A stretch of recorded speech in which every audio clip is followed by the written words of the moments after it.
Hey guys, I'm Blair Wheeler. Just like y'all, I want to suck less at golf. So I've been working with my coach, Alex Riggs, PXG ambassador, to do a couple things, right? The first one is not roll my wrist as much and create this really open club face back here and really try to close that at the top to stop me from slicing the ball.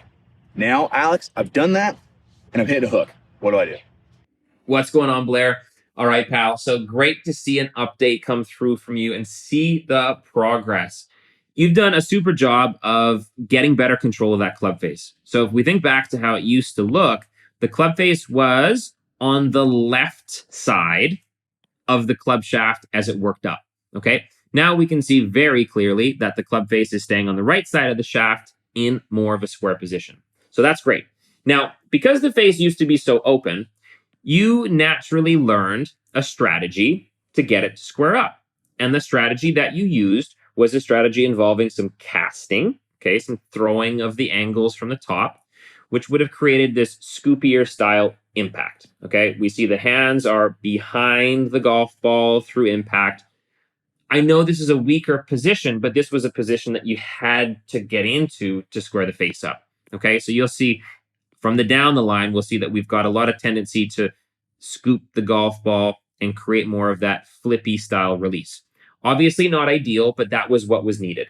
So now what we need to learn is what we can do with this square face to work into a much stronger downswing. Now, to get better at the downswing, we've got to get better first at how we load the arms up in the backswing. So what I want you to understand is the importance of getting, once the left arm is parallel to the ground, as it is here, getting the golf club to vertical.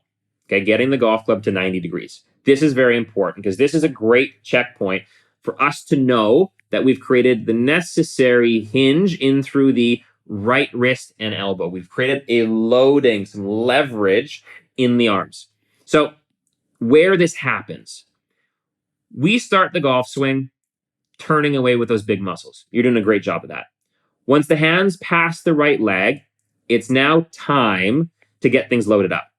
So beyond this point right here, and up until we get to left arm parallel, we need to load the club and arms.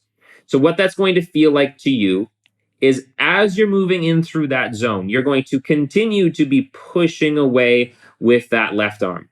But the right wrist and elbow are going to feel to you like they're putting a pulling feeling back into the club shaft. And that's what's going to make the club travel up closer to that right shoulder.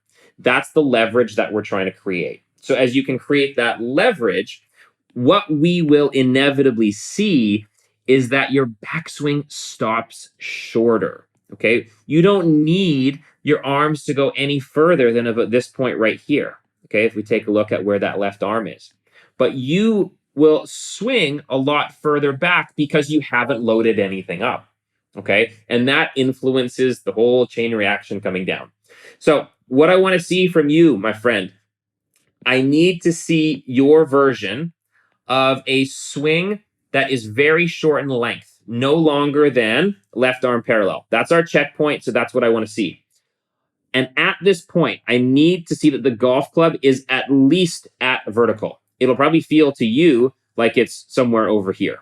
Okay. So let's make a slow backswing feeling where in through this mid swing, you feel the pushing away of the left and the pulling back towards you through the right wrist and elbow to get the golf club in that leveraged position. Again, once the left arm is parallel to the ground, club shaft's at 90 degrees, all you need to do is rotate through and let everything extend. Okay, so short backswing, loaded up. That's what I'd like to see. So if you've got any questions on that, hit me up and I'll make sure it is as clear as can be and that you will be off and running in practice. Chat soon, pal.